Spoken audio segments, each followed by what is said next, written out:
तो बच्चों, आज हम पंचतंत्र की कहानियों की अगली कड़ी में आपको एक और कहानी सुना रहे हैं। आप जानते हैं पंचतंत्र की कहानी किसने लिखी थी? आचार्य पंडित विष्णु शर्मा ने। किसने? आचार्य पंडित विष्णु शर्मा ने। हाँ, उन्होंने राजकुमारों को शिक्षा देने के लिए तरह तरह की कहानियां रची थीं। तो इनमें पेड़ पौधों को, जंगलों को, जानवरों को, इनको प्रतीक बनाया था, है ना। इनके माध्यम से उन्होंने बहुत अच्छी शिक्षाप्रद बातें कही हैं, जो आज भी हमारे लिए प्रासंगिक हैं और आज भी शिक्षा देती हैं। ठीक है ना। तो चलिए सुनते हैं पंचतंत्र की एक और कहानी। ये कहानी है शेर और लोमड़ी की। किसकी कहानी है? शेर और लोमड़ी की। अच्छा, शेर और लोमड़ी की जो कहानी है वो जो है पंचतंत्र की कहानी क्यों है? क्योंकि आचार्य विष्णु शर्मा ने जो कहानियां लिखी हैं वो पंचतंत्र की कहानियां कही जाती हैं। और वो कहानी जो है क्या देती है? शिक्षा। क्या देती है?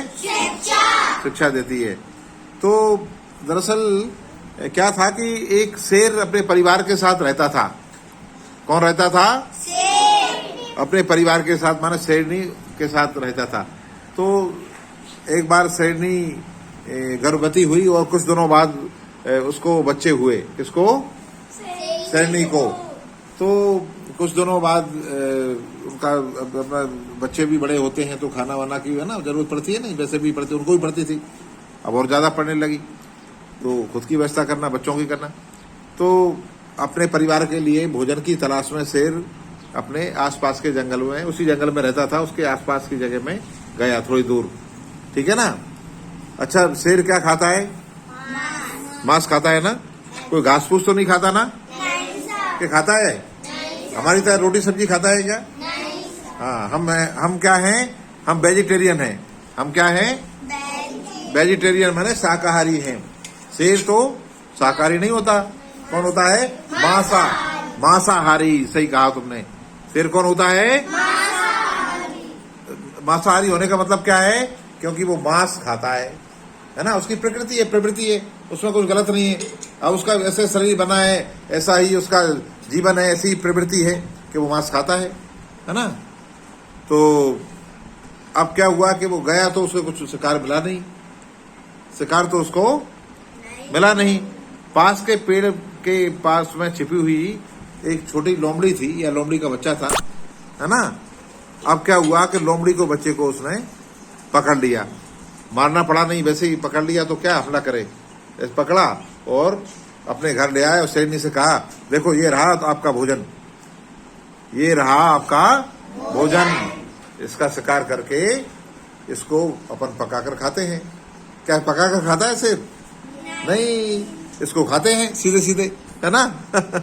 दावत है ये। शेर तो वैसे ही खा लेता है, हमला करता है, खा लेता है, ले आता है तो उसको खा लेता है ना। उसको पकाना हमारी तरह नहीं पड़ता, तो इसको हम खा लेते हैं। अब क्या हुआ कि ये मासूम था लोमड़ी का बच्चा, जो छोटी लोमड़ी थी, वो बड़ी उनके बच्चों की तरह लग रही उसको। किसको? शेरनी को। उसने उसकी तरफ देखा तो वो टुकड़ टुकड़ देख रही थी, है ना। मासूम होते हैं ना उससे लोग, उनके साथ कोई अन्याय कर सकता है क्या? नहीं सर।